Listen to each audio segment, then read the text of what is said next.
मैं आनंद दुबे। आज आपको एक ऐसे स्थान पर लेके चलेंगे जो कि बहुत ही रहस्यमयी है।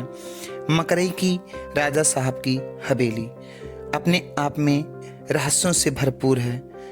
आप लोगों को चलिए मकरई की हवेली की तरफ लेके चलते हैं। लेकिन अगर आप लोग भी यहाँ पर आना चाहते हैं तो यहाँ का नज़दीकी railway station Ambedkar Nagar Akbarpur junction है, जहाँ से मकरई राजा साहब की हवेली मात्र 40 किलोमीटर की दूरी पे है। और बसखारी होते हुए आप हसवर होते हुए रंगो राघो स्कूल के बगल से ही रास्ता कटा हुआ है। उसी रास्ते से होकर आप राजा साहब मकरई हवेली पर पहुंच जाएंगे। यह हवेली अपने आप में रहस्यों से भरपूर है। आज हम इस हवेली के रहस्यों से भी पर्दा उठाएंगे। चलिए हम आप लोगों को राजा साहब मकरई हवेली पर लेके चलते हैं और वहाँ पे जो भी रहस्य है उन रहस्यों से पर्दा उठाएंगे। वहाँ के स्थानीय लोग से जानने की भी कोशिश करेंगे यहाँ के राजा कौन थे। जब हम मकरई हवेली में टूटे हुए दीवार के रास्ते अंदर आए तब इस हवेली की विशालता ने मुझे प्रभावित किया। ऊपरी मंजिल पर कई लड़के फेसबुक या इंस्टाग्राम के लिए सेल्फी मारते हुए हमें नजर आ रहे थे। उनकी तादाद देख करके मैं समझ सकता था वो झुंड में क्यों आए हैं। जब डर लगता है तो अच्छों की बोलती बंद हो जाती है। मैं तो ये सोच के आया था कि यहाँ पे सन्नाटा होगा, लेकिन इन लोगों को देख करके ऐसा लगा कि इस हवेली के इतिहास के बारे में इन्हें कुछ न कुछ तो पता होगा। लेकिन ऐसा कुछ न पता चल सका, केवल इसके सिवाय कि यहाँ पे रात के समय कोई नहीं आता और इसे किसी राजा ने बनवाया था और यह सैकड़ों साल पुरानी है।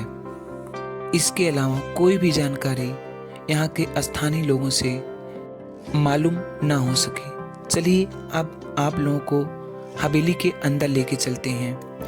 अगर हमारा वीडियो अच्छा लग रहा हो तो सब्सक्राइब कर लें और घंटे को दबाना ना भूलें, ताकि हमारा आगामी वीडियो आप आसानी से देख सकें। जब आप लोग अंदर प्रवेश करेंगे तो दीवार पर एक खोपड़ी और 2 हड्डियां देखने को मिलेंगी, जो कि हमें अचंभित कर दी। और हम क्या कहें।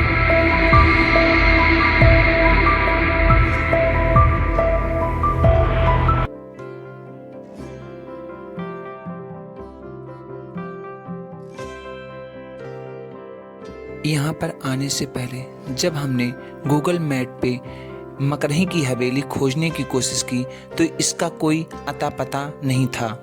इतनी विशाल और भव्य, देखने में रहस्यों से भरी हुई यह हवेली इतनी उपेक्षित, कई लोगों को आज भी यकीन है कि पुराने राजाओं के गुप्त खजाने जमीन के अंदर दफन हैं, जिन्हें पाने के लिए लोग यहाँ पर दिन में चोरी छुपे कमरों के कोनों में खुदाई करते हैं। अब किसको क्या मिला क्या नहीं क्या पता, लेकिन इस हवेली की बनावट ऐसी है, दिन में यह रोमांचक लगती है, लेकिन रात में आकर यहाँ पर कुछ समय बिताएं, आपका दिमाग उन सब चीज़ों के लिए साकार कर देगा जिसके बारे में आपको सोच के डर लगता है। भूत, प्रेत, पिशाच, आत्माएं। अगर आप इन सब बातों को नहीं मानते तो भी यहाँ पे डरने के लिए दूसरी वजह है, यहाँ के जंगली जानवर। क्या पता रात में भी यहाँ पे झुंड में आकर के टार्च की रोशनी में खुदाई करते हों, खजाने के लालच में। लालच हर डर पर हावी हो जाता है। हवेली की संरचना काफ़ी वैज्ञानिक, काफ़ी रोचक थी। हर कमरे एक दूसरे से जुड़े हुए थे दरवाजे से। कुछ बाहर की तरफ खुलते थे तो कुछ अंदर आंगन की तरफ खुलते थे। ऐसा शायद तापमान को संतुलित करने के लिए किया गया था। यह हवेली 200 साल भी पुरानी है तो निजी जिंदगी ना तो तब एसी था ना कूलर, ना ही पंखे। तब भी मई जून में भयानक गर्मी पड़ती थी। तापमान को नियंत्रण करने के लिए हर कमरे में कई दरवाजे, कई खिड़कियां लगी हुआ करती थीं, ताकि उसे हवा के प्रवाह के दिशा के देखते हुए खोला जा सके और कमरे को ठंडा और शीतल किया जा सके। आज के समय में जो घर बन रहे हैं उनमें आंगन का विशेष महत्व नहीं रखा जाता है, क्योंकि तापमान को हम लोग यंत्रों द्वारा नियंत्रण कर लेते हैं। आंगन की संरचना इसलिए की गई थी ताकि गर्म और ठंडी हवाओं को, तापमान को नियंत्रण में रखा जा सके। निश्चय ही यह हवेली कभी संपन्न रही होगी। आज यहाँ पर छाया हुआ था भाएं भाएं करता हुआ गहरा सन्नाटा।